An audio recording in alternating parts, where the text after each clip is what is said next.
I think people need clothes. It can help people instead of looking like a clone or a cipher.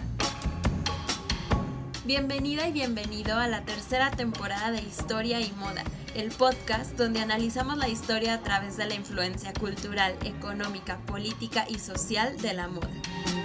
Diseñadores, capitalismo, guerras, tejidos, identidad, decolonización.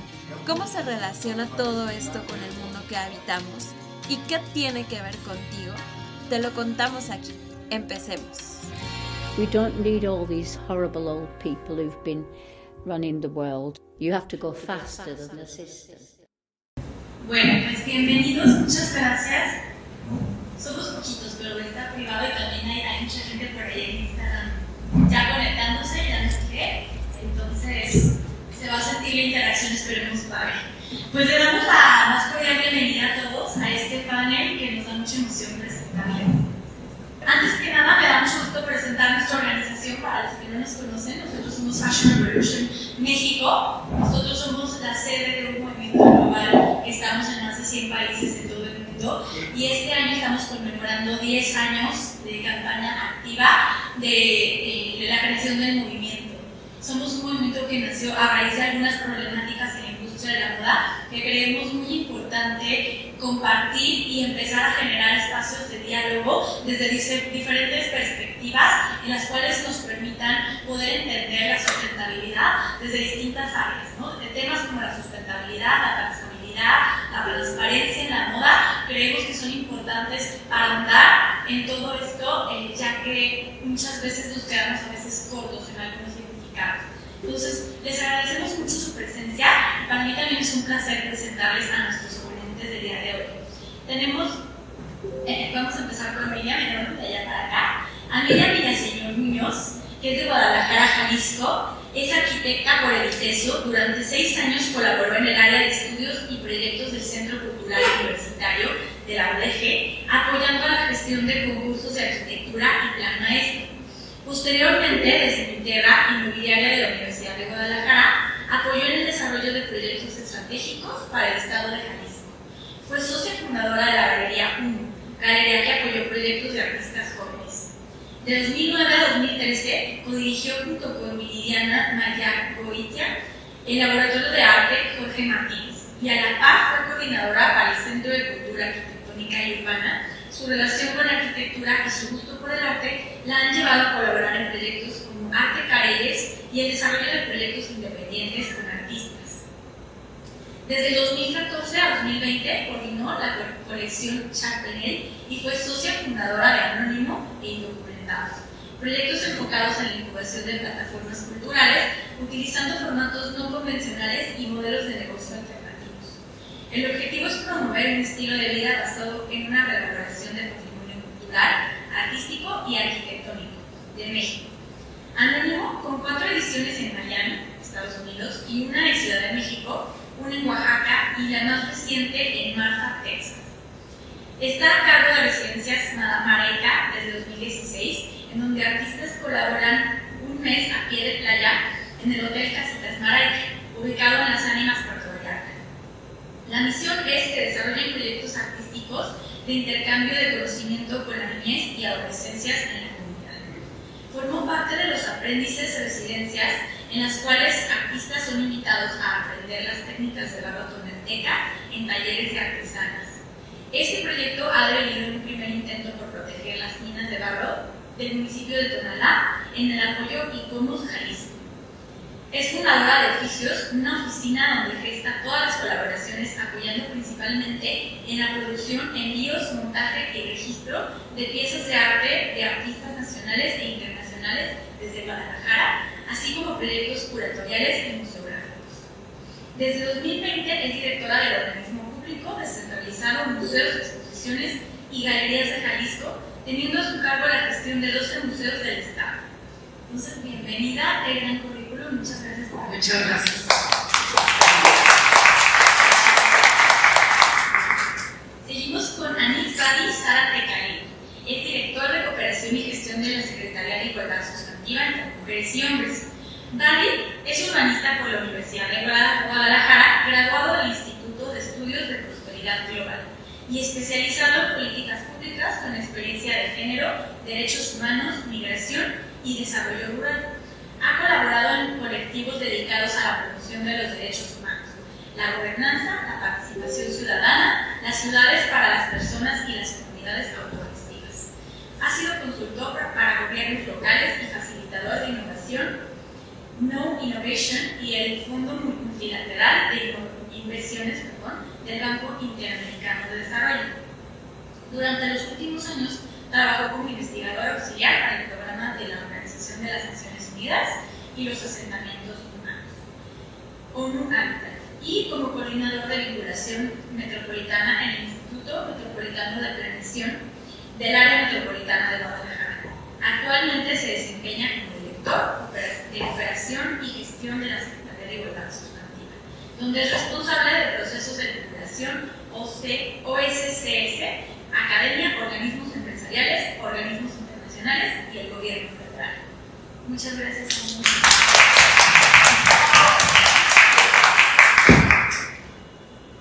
Seguimos con Diana Porta, del podcast Historia y Moda. Diana es diseñadora apasionada por la creación, investigación y la educación en la industria de la moda. Con más de 13 años de experiencia, fue emprendedora con su propia marca, con la cual presentó plataformas como Milan Design Week, Google Plus, Fashion, Designs Corner de Intermoda, Asian Fashion Week, y durante 16 años dirigió las operaciones comerciales y expansión de la marca española, Compañía Fantástica, y posteriormente fue cofundadora de la agencia French Price Agency, dedicada a la asesoría y desarrollo de planes de negocio para emprendedores de moda. Desde el 2021 dirige el podcast Historia y Moda, en el que se afronta la moda como territorio social, político, económico y cultural, y donde se desarrolla la historia. También es parte de nuestro equipo de mentorías de Fashion Revolution y ayudó a diseñar este panel.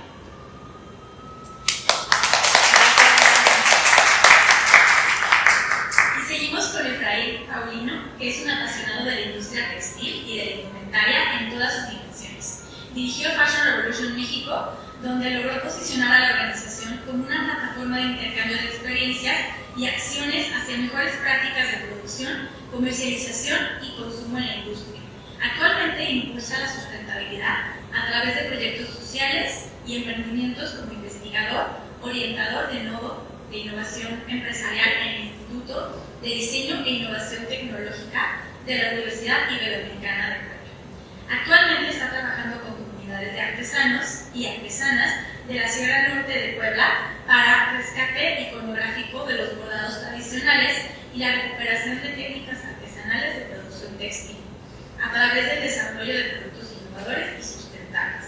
También está acompañado de científicos del Ibero Puebla en el desarrollo de tinte azul con el método de extracción supercrítica del alga espirulina como un potencial tinte natural dirigido a la industria textil. Entonces,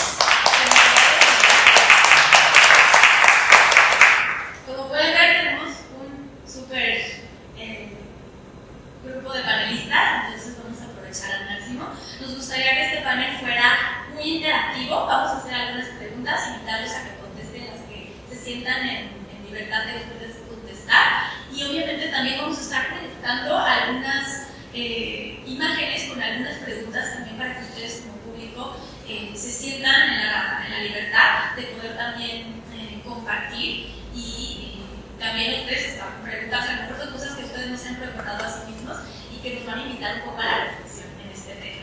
Entonces, pues, nuevamente gracias por acompañarnos y damos inicio.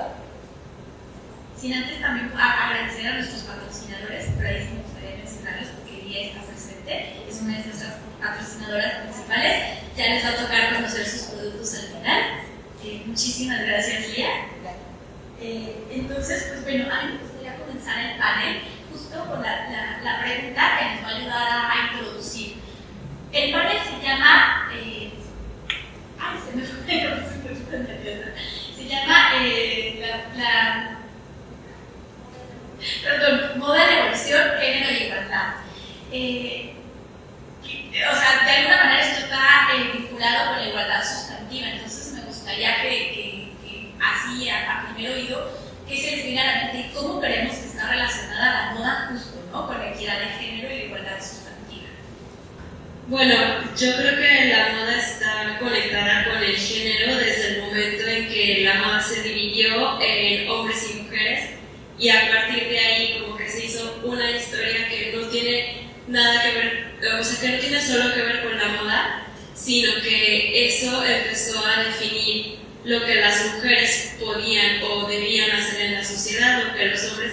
Entonces, creo que, o sea, como que esta historia no es como la más bonita tal vez, y es un poco ahí controvertida, y este tema puede ser un arma de dos filos, porque si bien la moda durante mucho tiempo ayudó a encasillar como los roles de cada género, también hoy podemos ver cómo es un medio por el cual se está proponiendo en la sociedad que haya un espectro mucho más amplio de género.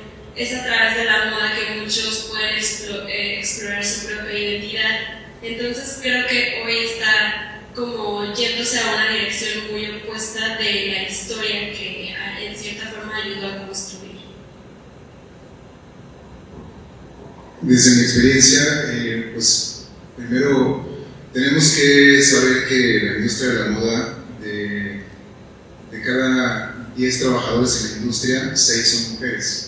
Entonces creo que también pensar en estos datos, pensar en cómo la moda, desde su estructura, desde toda la forma en la que se desarrollan las prendas, toda la cadena de suministro, está integrada por ambos géneros, sin embargo está sostenida por el trabajo de las mujeres, ¿no? Sin embargo, existe una brecha salarial de 20% alrededor entre un hombre y una mujer. Por supuesto, los hombres ganan más. Entonces creo que esos datos nos indican de cómo existe esta desigualdad, de cómo no se están garantizando las condiciones para ambos géneros, y a lo mejor la cantidad de mujeres y de hombres podría mantenerse igual, pero lo que tiene que equilibrarse son los ingresos, son las condiciones laborales, son los efectos que esto tiene para ambos géneros. Y un poco también nos ha demostrado que independientemente del género, todas las personas, toda la humanidad, desde los descubrimientos arqueológicos que hemos tenido, llevan moda o...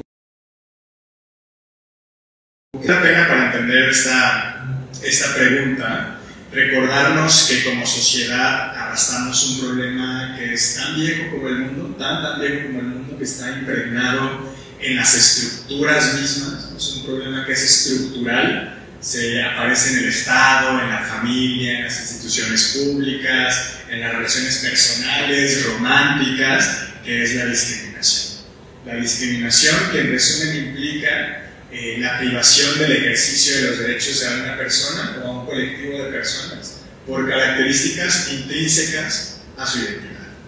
Entonces, ¿por qué creo que es importante recordar esto? Pues porque la moda nace en un contexto social, cultural, impregnado por esta visión del mundo donde existen categorías de inferiores y superiores, dictado por lo que es más importante y lo que es menos importante, y es indivisible pensar, o sea, es inimaginable pensar que la moda no estaría influenciada por estas visiones del mundo, de esta visión que impregna toda la forma que nos entendemos como sociedad. Entonces, partiendo de ahí, me parece también importante reconocer que uno de los derechos más importantes que tenemos las personas, incluso desde antes de nacer, es el derecho a la identidad, a que se nos reconozca como personas, como sujetos y sujetas de derecho, y que tenemos la posibilidad de expresarnos libremente. Y aquí es donde lo conecto con la moda, porque al final la moda, la indumentaria, el estilo, tiene que ver con la forma en la que decidimos mostrarnos ante el mundo, con la forma en la que el mundo dicta cómo tenemos que mostrarnos. Entonces me parece que es necesario que empecemos a tener esta conversación, porque al final la moda tiene la posibilidad de perpetuar este sistema en el que hemos crecido basado en la desigualdad, o ayudar a transformarlo. Decía Homero en la Odisea que la ropa hace a la persona. Seguramente si Homero viviera ahora y fuera moderno como varias de las que estamos acá, seguramente lo que quiso haber dicho es la expresión de género es importantísimo porque comunica lo que la persona quiere de sí misma. Entonces, ahí me parece que es importante poner la conversación, porque incluso lo reconozco dentro del espectro de la promoción de los derechos humanos, difícilmente hablamos de la moda. Difícilmente hablamos de la moda como un instrumento muy poderoso para transformar la realidad. Estamos constantemente vinculándolo a aspectos de la banalidad, de lo superfluo, pero en realidad tiene un significado que es mucho más profundo. Entonces, y también creo que es importante recordar, y ya con esto cierro, que lo que hemos aprendido en torno a la moda es eso, es aprendido. No sucede así por naturaleza.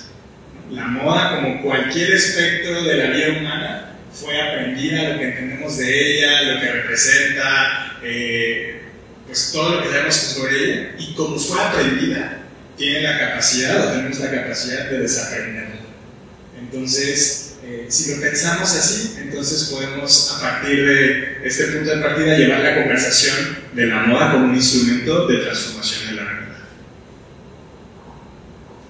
Gracias. Bueno, sumando lo que han dicho mis compañeras, me gustaría mencionar algunos conceptos acerca de, si nos pusiéramos a pensar cuándo empezó la desigualdad de género, en qué momento, como decía Efraín, en qué momento a alguien se le ocurrió que los roles de la sociedad iban a ser dictados, pues a quién se le ocurrió: tú vas a ser el rey o tú vas a gobernar y tú vas a ser lacayo y tú te vas a quedar cuidando a los hijos. La verdad es que nos podremos ir a la prehistoria, nos podremos ir al sedentarismo, ¿no? Cuando los seres humanos se establecieron literalmente en lugares para aprender, para dominar la agricultura, aunque la agricultura nos dominó después, siglos después seguimos dominados por la agricultura. Y entonces podremos empezar a definir roles que en un principio correspondían si al género. Si una mujer tenía un hijo y estaba recién parida, bueno, me imagino que la lógica decía: me quedo aquí amamantando, cuidando mientras tú sales y consigues comida o lo que sea, ¿no? Y eso, como puede ser un sencillo gesto, a lo mejor de instinto o instintivo acerca de cómo empezar a organizarnos en estos primeros núcleos quizás que podrían ser las tribus, ¿no? Estas tribus familiares. Y de ahí, bueno, pues pensar que también la moda primero correspondía a un tema de protección climática, del sol, etc. Entonces la moda como tal, pues no existió siglos después, muchos siglos después. Pero sí hay una necesidad humana de adornar el cuerpo. Y me gustaría abrir boca un poquito con ese tema, porque de ahí vienen muchas cosas. Adornar nuestro cuerpo viene desde, y lo podemos ver en todos los museos, ¿no? Mi bandera es la de los museos, obviamente, entonces voy a citar varios.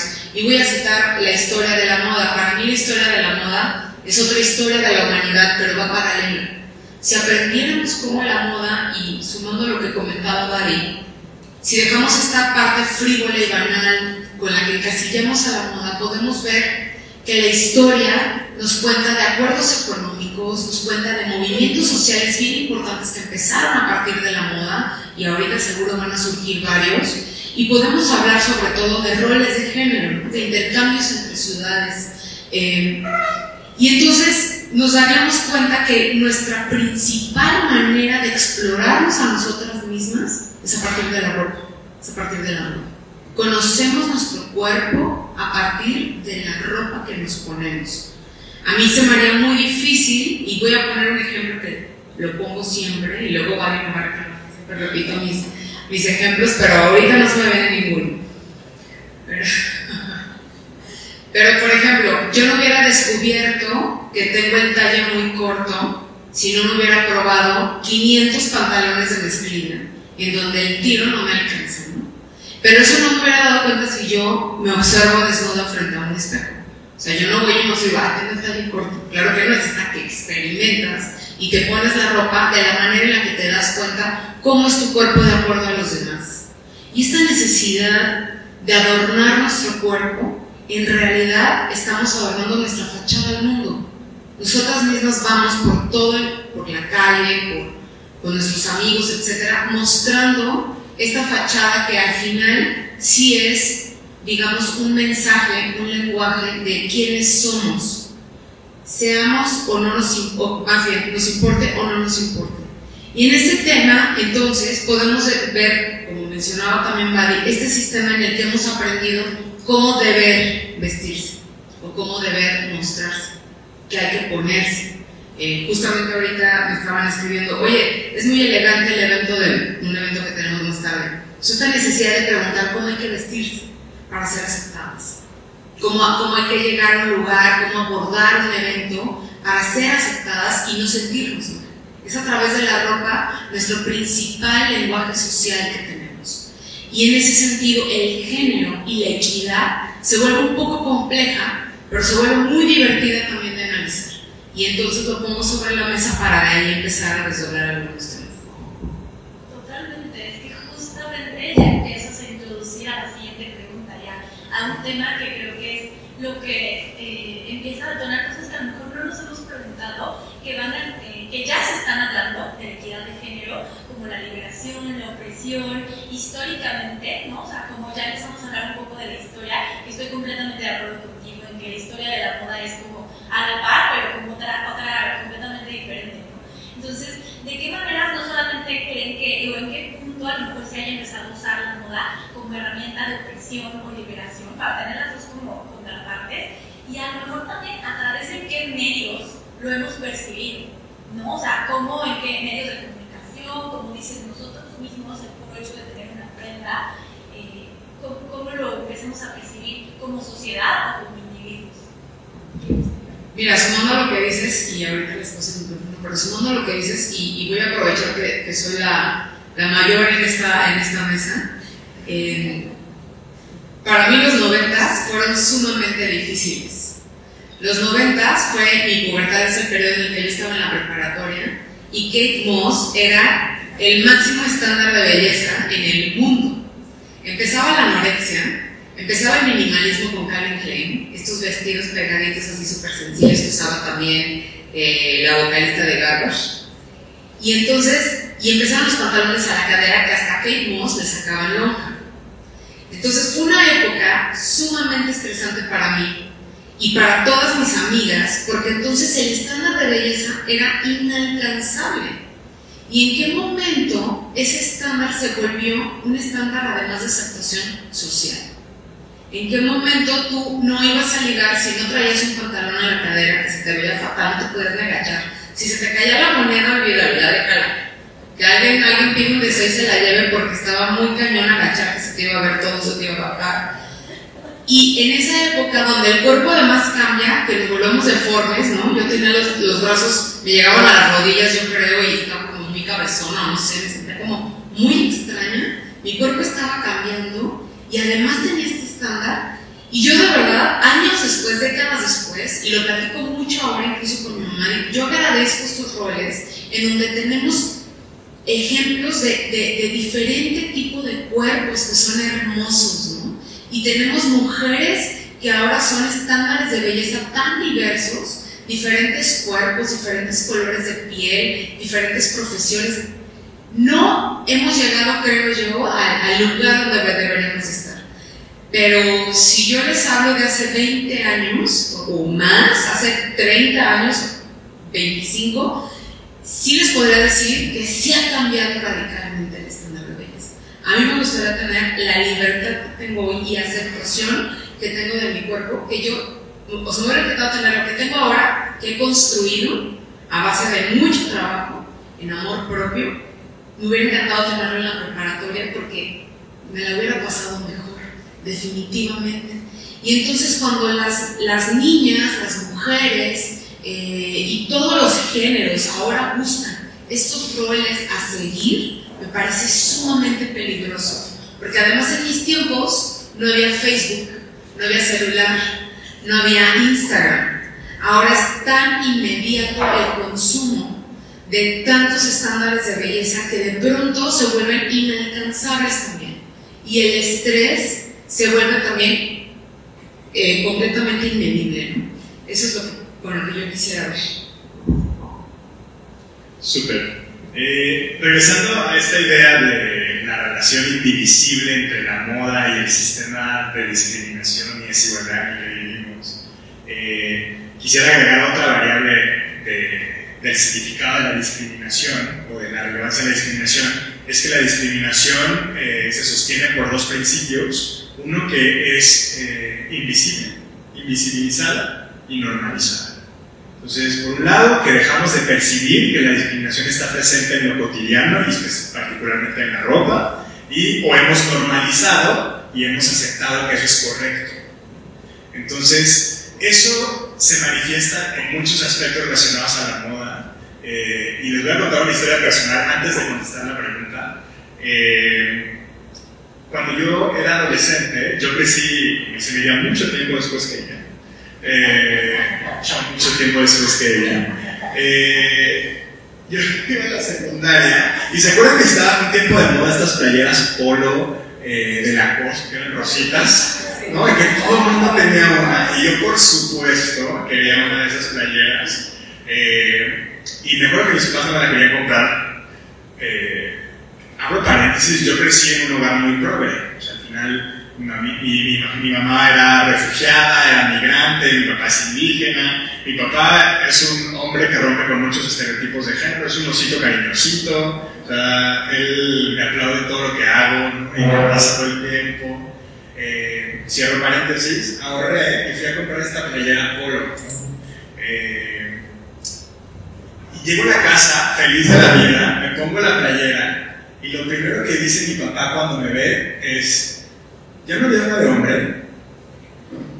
Y me acuerdo que se me quedó como muy grabado esta idea de cómo es que los roles y los estereotipos de género están impregnados incluso en las cosas más sutiles y más absurdas que existen. O sea, si yo ahora les pregunto cuál es la comida que es de las mujeres y cuál es la comida de los hombres, van a tener imágenes en la mente. Si yo les digo qué vehículo manejan las mujeres o qué vehículo manejan los hombres, tienen imágenes en la mente, y lo mismo sucede con la ropa. Está regida por estos imaginarios sociales basados en roles y estereotipos de género que dictan lo que podemos o no podemos hacer. Y entonces quería poner este ejemplo para recordar que a veces hay cosas, como decías en la pregunta, que son muy evidentes, que ahorita voy a platicar un par de ellas, pero hay otras cosas que siguen estando impregnadas. El largo de ciertas cosas, el ancho, el color, ¿no? Que siguen estando definidas por esto. Yo hice mi tarea y entonces me metí a revisar algunas cosas de historia y que seguramente las compañeras ya lo conocen bien. Pero había unas cosas que me llamaban mucho la atención. Yo, como no me identifico como mujer, nunca lo había percibido, pero que los botones de las blusas o de las camisas de las mujeres están del lado izquierdo y la de los hombres está del lado derecho. Y esto tiene un origen histórico que tiene que ver con que las mujeres en su momento, por la complejidad de los atuendos que tenían que vestirse y pues por los roles de dónde tenías que estar, que era en el hogar, que era acompañada, pues tenían personas que trabajaban para ellas y les ayudaban a ponerse las blusas, y por eso están del lado izquierdo. Pero los hombres, como tenían actividades relacionadas a la guerra, a la producción y que requerían de la mano derecha, estaban más socializados para usar esta mano. Incluso hay varias teorías de cómo pues, la espada era como el ejercicio más común, y entonces fácilmente podían desarrollarse al hacer el movimiento con eso. Entonces, eso como un ejercicio primero. Otra cosa que nunca había tenido en cuenta y que en el cuestionamiento de los sistemas me parece que es necesario que todas cachemos cuando lo estamos haciendo a nivel personal, no solamente viéndolo como sistema. Esta frase socialmente usada que es ponerse los pantalones, que viene de un contexto de una sociedad patriarcal donde los hombres tenían la responsabilidad o el rol de ser los proveedores y los liderazgos en la familia. Entonces hemos asignado el concepto o la idea de ser líder o cabeza a los pantalones. Y entonces ponerse los pantalones, como decimos en muchas ocasiones, pues refuerza un estereotipo de género. Y yo sé que este panel es sobre género, pero cuando hablamos sobre género es necesario recordar otras intersecciones de la desigualdad. Entonces, no es lo mismo lo que vive una mujer con estudios superiores que nació en Guadalajara, a lo que vive una mujer en en un contexto indígena, que no tuvo acceso a la educación, que vive en condiciones de pobreza. Entonces siempre esta conversación entre las formas de desigualdad sucede de forma hermanada. Y entonces había otro dato que me llamaba mucho la atención, que era sobre mostrar los tobillos. En los vestidos, hace tiempo, mostrar los tobillos era una manifestación de pobreza. No ni siquiera tenía que ver con el género, como muchas personas pensarían que pues no mostrar la piel o no mostrar el cuerpo. Tenía que ver con la condición de pobreza. ¿Por qué? Porque las mujeres que tenían dinero usaban vestidos que se arrastraban. ¿Qué significa esto? Pues no me preocupa si me gasto o no el vestido. Entonces, y las mujeres que no tenían usaban vestidos cortos porque ellas no podían tomarse el lujo de arruinarse un vestido, ¿no?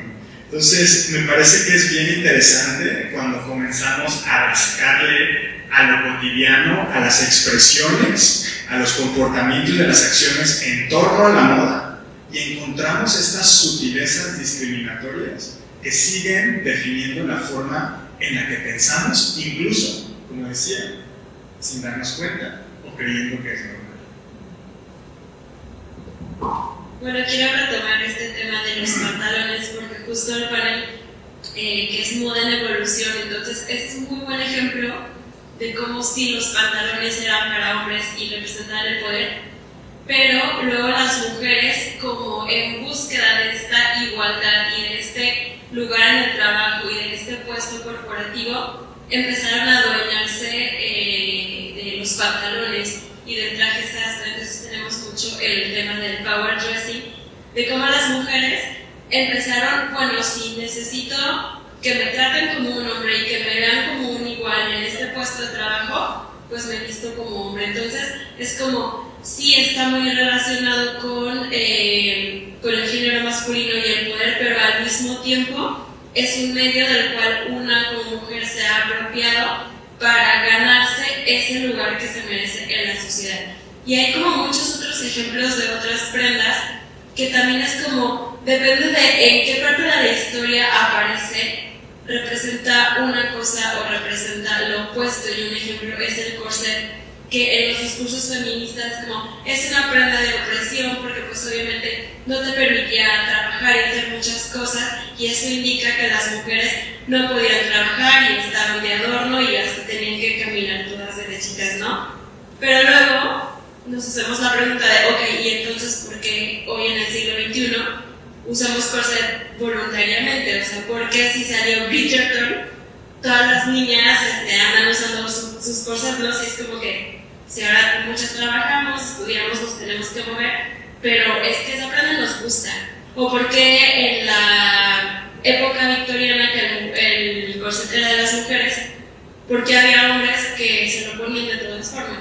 Entonces también es como que analizar una prenda en su contexto y ver por qué el corset luego significó también liberación, porque pues Madonna con su corset de Jean Paul Gaultier hizo su gira de Blonde Ambition y era una expresión de la libertad sexual. Entonces, cómo la misma prenda puede significar cosas muy diferentes en contextos y en tiempos históricos muy diferentes. Lo mismo las minifaldas, pues son un ejemplo de cómo las mujeres se liberaron, cómo nos enteramos que las mujeres teníamos piernas, porque hasta mucho tiempo pues nunca se veían. De hecho es curioso que muchas pinturas del Renacimiento en las que se pintan mujeres desnudas o mujeres que se les ven las piernas, como que no es una reproducción fiel de las piernas de las mujeres, porque nadie sabía cómo eran las piernas de las mujeres, siempre habían estado cubiertas. Perdón. Entonces es como muy interesante ver en qué punto analizamos una prenda y qué significa. Y las minifaldas entonces sí son liberación, pero también son como un instrumento por medio del cual a las mujeres se las ve como un producto comercial, porque pues el sexo vende y las piernas venden. Lo mismo con el bikini, una liberación de que ya no se usan los bikinis los trajes o los vestidos del año del siglo XIX, ahora ya podemos meternos sin tanta tela, pero entonces porque en el voleibol el bikini es el uniforme obligatorio para las mujeres y no para hombres. Entonces ahí son como muchas preguntas que hay que hacernos, y quiero terminar con una prenda que también es como muy controversial, que es el burka. Y lo mismo, depende en qué contexto lo analicemos. Puede ser si esto es represión, pero en Historia y Moda hemos hecho mucho, hablado de esta prenda y hablado desde testimonios de mujeres musulmanas que dicen, no, para mí es liberarme de la sexualización de la mujer que existe en Occidente, porque entonces nadie me ve por cómo estoy vestida, por mi escote, por el tamaño de mi falda, me ven por lo que yo soy. Y también aquí, no quiero como salirme mucho, pero es un tema también interesante de cómo se ha usado también como un instrumento para justificar, por ejemplo, la invasión a los países musulmanes.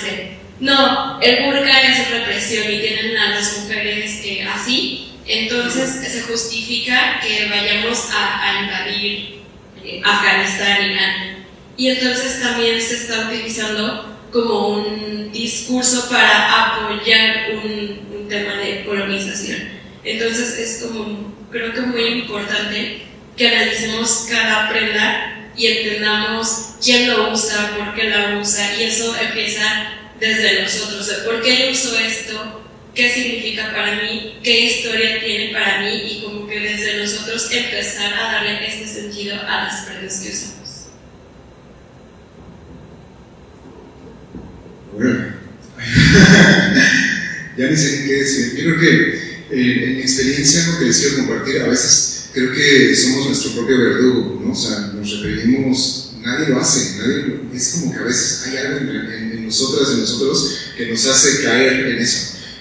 Yo soy originario del Estado de México, pero viví en Oaxaca muchos años. Entonces, cuando yo llegué a vivir a Oaxaca, empecé yo a hacer mi propio acervo de textiles, ¿no? Pero siempre pensé en camisas. No saben la cantidad de camisas, así de botoncitos que tengo. Tengo como 100. En algún momento, algo cambió. O sea, fue como, ¿por qué estoy comprando camisas? En realidad, ¿qué es lo que estoy comprando? ¿Qué es lo que me gusta? ¿La camisa o el textil? Y entonces, este textil, porque me di cuenta de eso, o sea, te gusta el textil, te gusta el bordado, te gusta la técnica, no te gusta la prenda. ¿Qué opciones hay entonces? Pues se usan huipiles también, ¿no? Hay huipiles, hay ruanas, o solamente enróllate el rebozo alrededor y punto. Yo creo que es importante también el vivir, el poner atención en lo que está sucediendo a tu alrededor, el darte cuenta de la riqueza, en nuestro caso en México, ¿no? Darnos cuenta de la riqueza textil que tenemos gracias al trabajo y el esfuerzo de las comunidades originarias, porque creo que eso nos va a dar muchas pautas. Y llevándolo hacia lo que hago hoy en día, trabajo en una universidad. Entonces, en la universidad a mí me toca pelear todo el tiempo con mis estudiantes porque me choca cómo se visten. O sea, como que siempre están vestidos igual, o no salen de estas ideas muy normalizadas de que si tienen una presentación, tienen un examen, tienen algo, se van así con su traje sastre, cuando los ves en otros momentos tan libres, tan liberadas, tan liberados.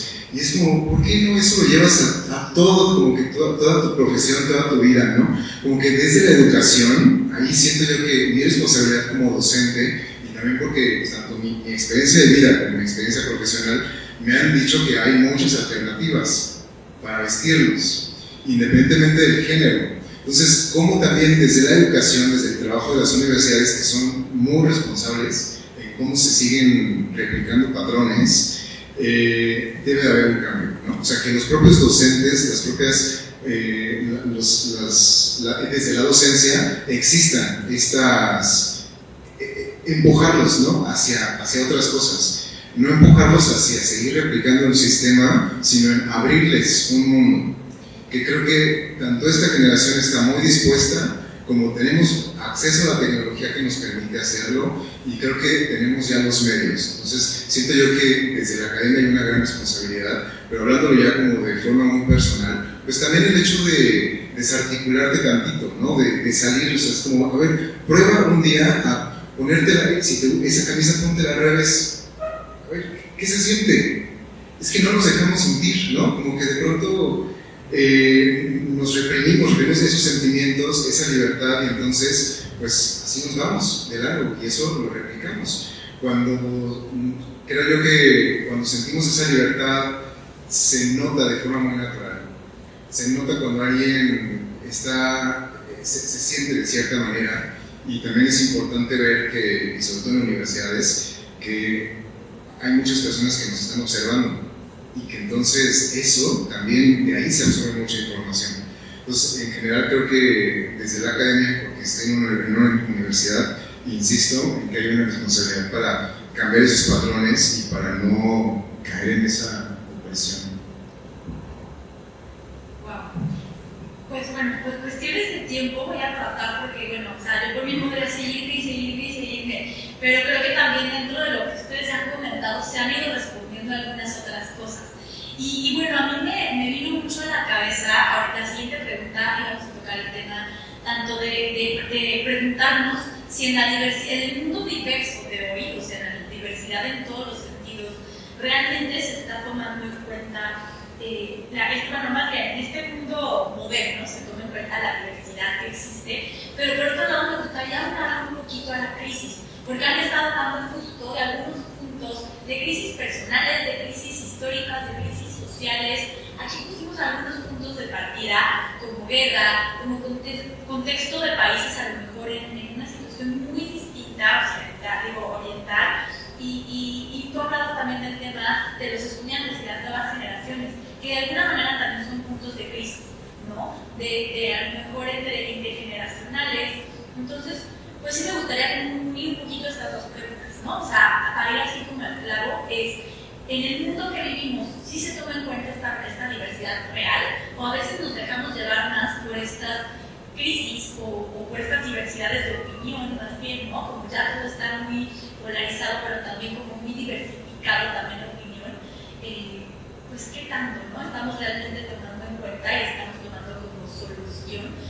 Quiero retomar un poquito de lo que platicabas tú cuando decías que la moda te enseñó a conocer tu cuerpo, ¿no? O sea, realmente sí lo estamos haciendo la sociedad, las marcas, los diseñadores o nosotros como sociedad. Pues yo aquí tengo el micrófono. Yo creo que, o sea, un momento de crisis para mí creo que también mi experiencia de vida desde la adolescencia, porque yo tuve obesidad infantil hasta que entré a la preparatoria, ¿no? Que, o sea, yo mido unos 68 y llegué a pesar 90 kilos. En la preparatoria bajé muchísimo de peso y ese fue un momento de crisis para mí, ¿no? Pero algo muy personal, que yo creo que es algo que vive mucha gente, ¿no? Incluso en la actualidad, alguien que cambia su cuerpo por algunas razones y desde la obesidad por el que yo viví, creo que eso te marca, ¿no? Y es como, híjole, en vez de que, me acuerdo mucho que en ese momento, en vez de que fuera algo positivo, de decir, pues ya estás delgado, ¿no? ¿Qué es lo que querías? Pero en ese momento no estoy tan seguro, ¿no? O sea, no me sentía bien. Fue un momento de crisis donde dije, primero no entendía cómo fue que pasé de pesar 90 kilos a pasar 60 o 60 y algo en ese momento, ¿no? Hay algo en la salud que no está funcionando, pero no te lo planteas, como que de pronto es cómo piensas cómo lo uso a mi favor, cómo me beneficio de eso, como que te desentiendes de ti, de tu cuerpo, de tu salud mental, de tu salud física, por querer seguir ciertas tendencias, ciertos patrones. Entonces creo yo que esos momentos de crisis en nuestras vidas sí tendrían que ser para, primero, aterrizar como que qué está pasando, entiende lo que está sucediendo, cuida tu salud, eso es lo primero, ¿no? Que tú estés bien. Si tú no estás bien, no vas a estar bien con el mundo. Y después la COVID, ¿no? O sea, la COVID creo que también marcó este hito en la industria, donde fue una crisis que cambió patrones, pero lamentablemente fue muy efímero. O sea, de pronto es como que la industria de la moda no se detuvo durante la COVID, se siguió produciendo, y la gente empezamos a vestirnos diferente, pero no cambiamos nuestros patrones de consumo. Entonces, ¿de qué sirve? ¿De qué sirvió esa crisis? ¿De qué se beneficiaron las trabajadoras, los trabajadores en la industria de la moda? Da igual, ¿no? Entonces, hablando un poco más hacia los materiales, hacia la sostenibilidad, todo esto, ¿de qué nos sirve que esta crisis medioambiental nos lleve a cambiar materiales hacia reciclados, orgánicos, certificados, etc., si la gente detrás de lo que vestimos sigue en crisis? Bueno, yo creo que también todas las crisis han sido como un antes y un después de un estilo, de una forma en la que nos vestimos, pero como dice Efraín, sí, o sea, a lo mejor antes yo me vestía de negro y ahora digo, no, pues ahora me visto de colores porque acabamos de pasar esta crisis, o sea, también el rumbo de los géneros en la moda fue muy marcado en la segunda mitad de la Edad Media, cuando los hombres dejaron de usar túnicas y empezaron a usar medias, y entonces ahí se empezaron a dividir los géneros. Entonces, las crisis yo creo que son periodos en los que podemos evaluar cuáles son los valores de la sociedad, pero sí falta mucho todavía para que realmente veamos que hayan hecho un cambio en las formas de pensar. Y entonces, contestando a la pregunta de si vemos esta inclusión que tanto se habla en la moda, yo creo que no. Creo que todavía falta mucho, o sea, porque sí vemos modelos plus size de todos los géneros, de todos los colores en las pasarelas, pero todavía falta mucho para que esto sea una realidad y no solo una estrategia de marketing, para que realmente una persona de género fluido, una persona plus size, vaya a una tienda y sí encuentre su talla y no tenga que decidir si compro del lado izquierdo de mujer o del lado derecho de hombre. Entonces, creo que todavía falta. Gracias, me encanta que vemos en orden estructurado. A mí me gustó mucho la pregunta cuando la leí, primero porque no sabía cómo responderla, y porque creo que tiene muchas dimensiones. Yo creo que aquí las compañeras ya explicaron dos de ellas, ¿no? La crisis en términos del vínculo con la moda la podemos entender desde el nivel personal, como la crisis que nos platicaba Miriam, ¿no? Las que cuando cambiamos características de nuestro cuerpo, cuando otras personas opinan sobre lo que tenemos, que genera crisis, y eso también está muy conectado con la forma en la que nos vestimos. Y pensando otra vez en las sutilezas, les voy a contar otra historia personal, ya que voy a convertir esto como en terapia. Como les decía, mi mamá es refugiada en México. Mi mamá escapó de la guerra en Irán en el 79. Y hasta hace muy poco tiempo he ido identificando cosas de mi comportamiento que están relacionadas a su crisis y cómo es que eso nos impactó. O sea, por ejemplo, hace muy poco entendí que no todo el mundo tiene dólares y su pasaporte guardado abajo de su cama por si tiene que escapar en cualquier momento, ¿no? Que fue lo que mi mamá me dijo toda la vida, de que tienes que tener. Yo crecí pensando que todo el mundo, por si alguien me visitan, ahí no les da única. Que todo el mundo tiene que ser así, y de la ropa decía lo mismo, ¿no? O sea, de la ropa siempre era, tienes que tener lo esencial que te quepa en una maleta.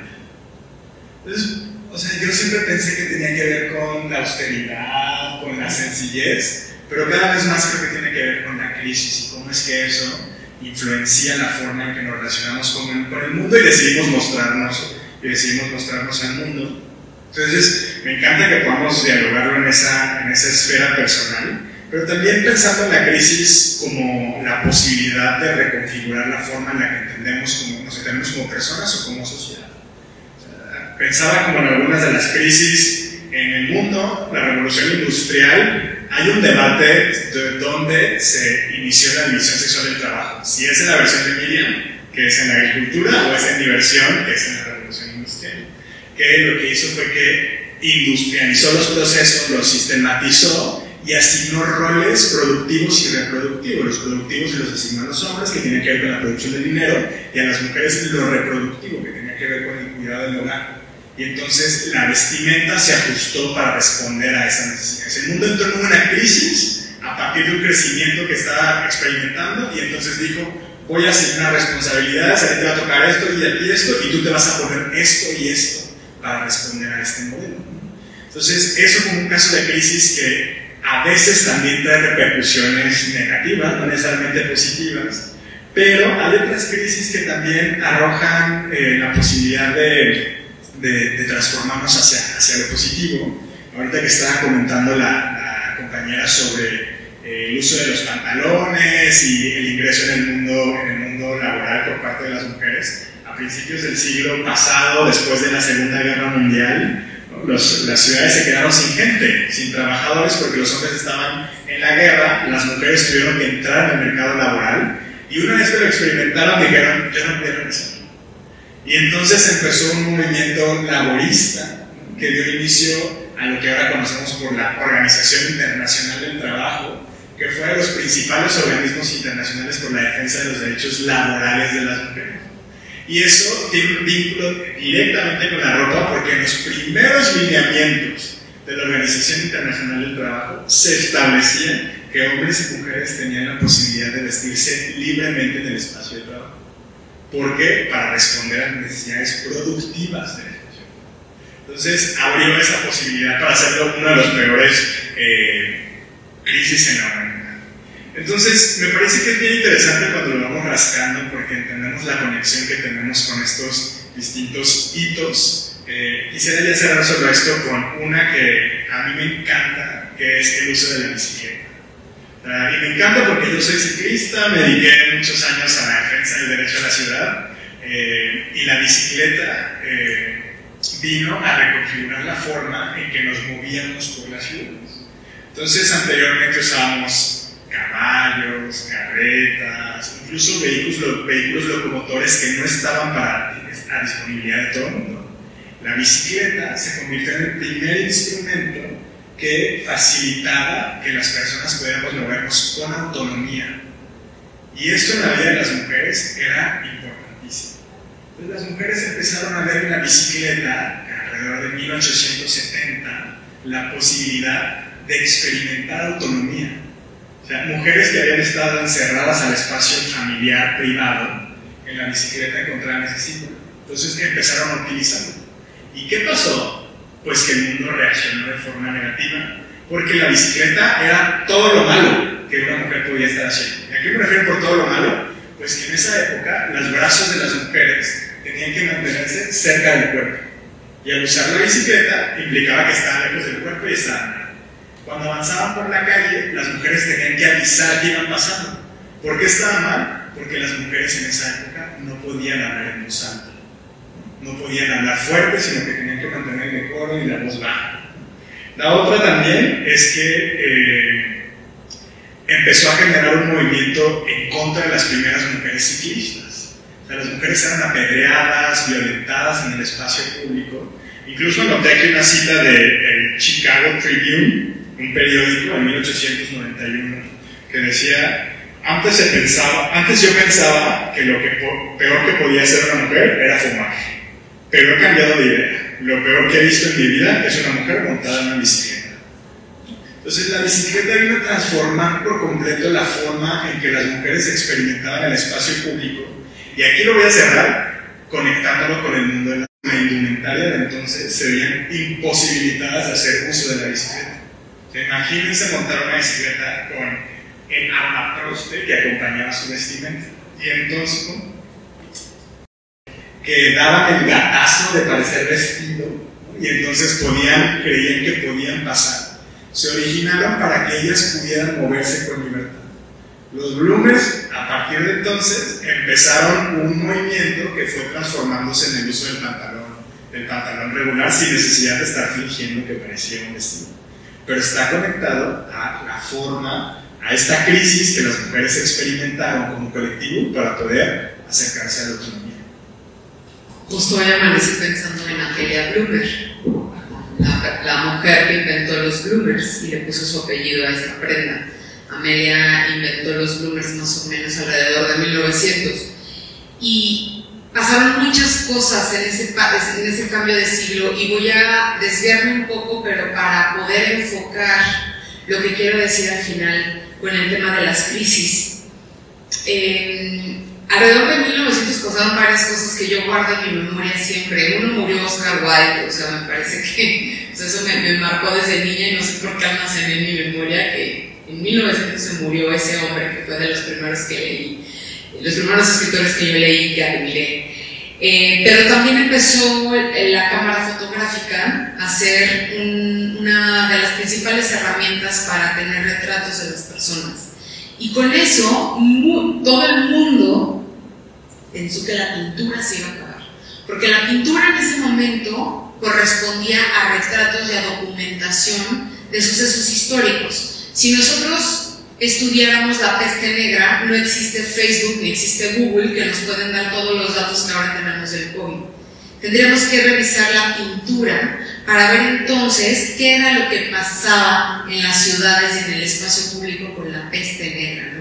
Tenemos que ir a la historia del arte a que nos documente. Por supuesto que hay documentos médicos, etcétera. No quiero decir que el arte lo sustituye todo, tan solo quiero decir que puede ayudarnos muchas veces a ilustrar estos huecos en la historia que existen. ¿Por qué? Porque finalmente los artistas o el arte va un paso adelante de la historia que estamos viviendo. Y eso lo descubrimos años después. Cuando todo el mundo pensó que la pintura iba a desaparecer por completo, la pintura entonces se vuelve impresionista. Y entonces le da una vuelta y empiezan estos movimientos en donde, si la pintura hablara, yo me imagino que ha de haber dicho: ¿ustedes creen que la cámara fotográfica me iba a ganar a mí? Claro que no. Entonces ahora tenemos un 2024 con una Bienal de Venecia preciosa, con una presencia importante latinoamericana y de pueblos originarios y pueblos indígenas en Venecia, que me da mucho orgullo el trabajo que hizo el curador este año.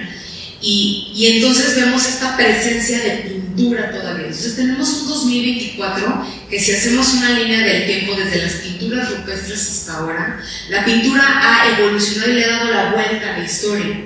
Un poco pasa lo mismo con la moda en temas de crisis o en temas cuando pensamos que todo va a terminar.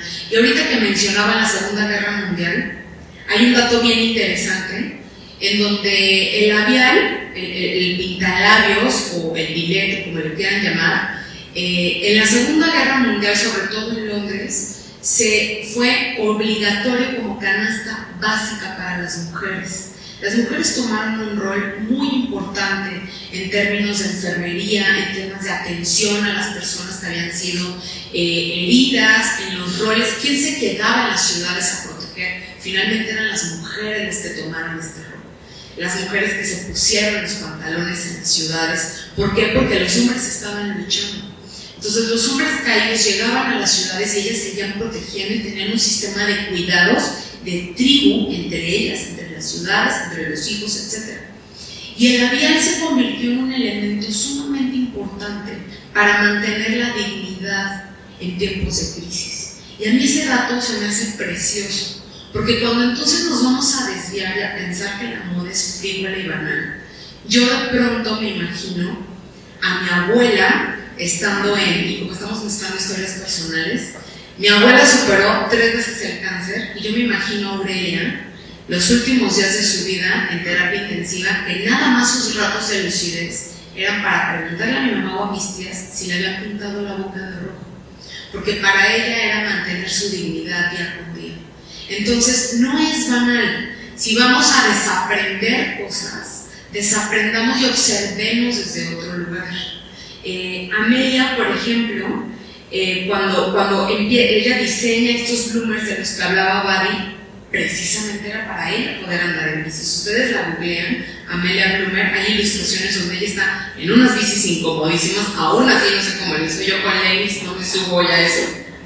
Pero lo que me parece también sumamente importante para ir cerrando la mesa son 2 cosas. Uno, honrar el camino andado de la historia, honrar el camino de todas las mujeres que nos han abierto la puerta para hoy poder venir a la oficina en shorts, en blusa escotada. Con este calorón podemos usar blusa de tirantes, podemos enseñar los tobillos, podemos usar minifalda, ¿no? Hay un camino andado de mujeres que se la fletaron, hombres también, todos los géneros se la han fletado para hoy poder asistir a un lugar como cada quien quiere, donde hoy tenemos mucho más libertad para experimentar, para divertirnos. A veces, otra historia personal muy rápida, hoy voy a acabar con este oído hasta el piso, pero no me importa, me parece el arete más divertido que tengo. Y además les voy a contar, la diseñadora se basó en juguetes sexuales para hacer este tipo de joyería. Entonces cuando yo la vi me explotó la cabeza, le dije no quiero uno, quiero dos. Tengo otro que parece un collar de perlas, ya saben ustedes de qué es, pero me parece la cosa más divertida. Entonces todo el día voy a traer una presencia absoluta sobre el dolor de mi oreja que se va a ir incrementando hasta que llegue la noche. Voy a llegar en la noche, me voy a quitar el arete y voy a decir te vuelvo a usar en 15 días. Pero esta libertad que me ha dado, el poder de divertir con lo que me pongo y el poder decir, Miriam, es este arete, porque forma parte de quién soy, forma parte de lo que hablo y sobre todo hay una congruencia que siempre busco entre lo que hablo, lo que pienso y lo que he visto. Y tengo una frase que ahorita rapidito la voy a mencionar.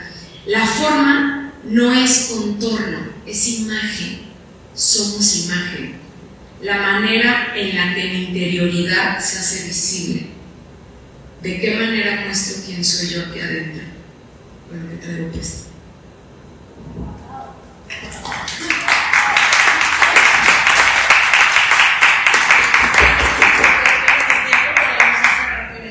Digo, vamos, la última pregunta, pero la vamos a dejar abierta conmigo para que después la contestemos.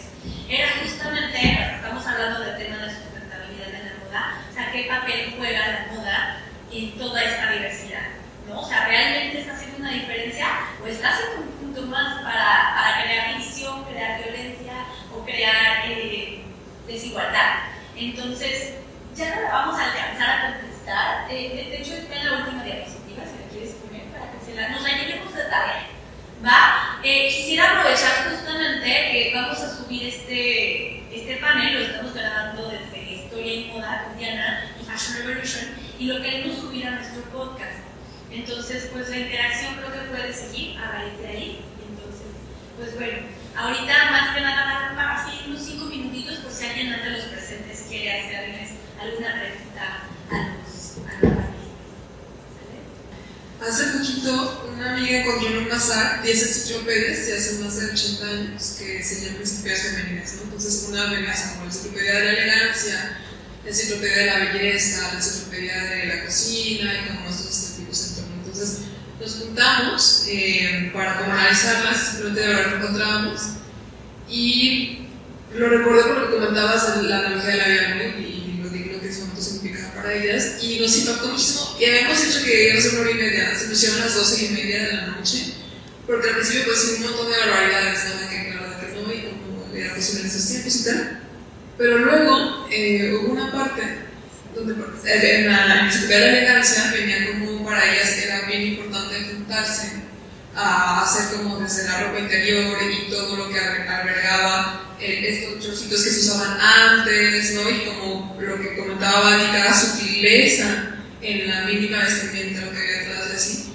Y había un apartado que ellas decían que eso les generaba comunidad y que eso les salvaba, a fin de cuentas, a veces de situaciones desiguales o injustas que estaban viviendo en la familia, ¿no? O que era su única manera de expresión, ¿no? Realmente, entonces me encantó porque retomamos eso en ese círculo de amigas de decir, ok, sí había cosas que obviamente frenaron un montón que pudieran enfocar esa creatividad, esa energía en posibles otras disciplinas, pero en ese momento fueron por mucho su caso para poder estar dignamente, ¿no? Ante la vida. Entonces esas enciclopedias son preciosas, la verdad que son un tesoro, o sea, nos vamos a hablar pronto por si ustedes les mandamos también, pero me hizo como recordar, ¿no? Eso por una parte en la que era mía.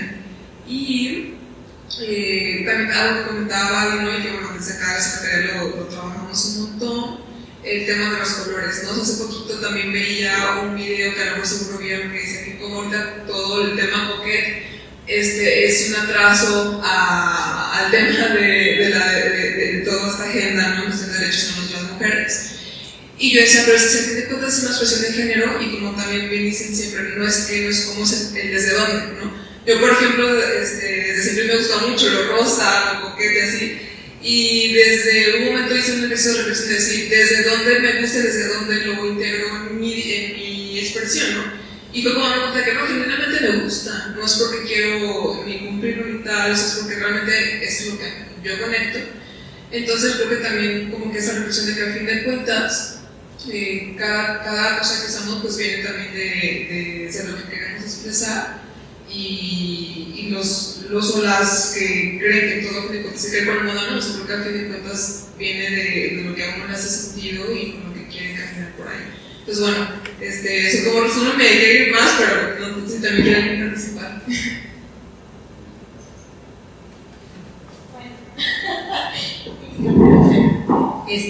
Primero que nada yo les quiero agradecer a los panelistas, me han dejado así boquiabierta porque la verdad excelente, sobre todo porque cada uno desde su trinchera, desde su personal punto de vista dio su opinión. Entonces bueno, al final del día esto es muy enriquecedor y bueno, más que nada yo les quería agradecer y agradecer esta iniciativa, me encanta, no la dejen de hacer, hay que seguir apoyando, hay que seguir promoviendo este tipo de proyectos porque definitivamente somos parte de este grupo que podemos cambiar la conciencia,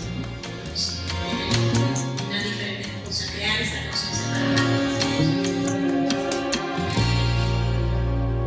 But where do they get that experience from to continue?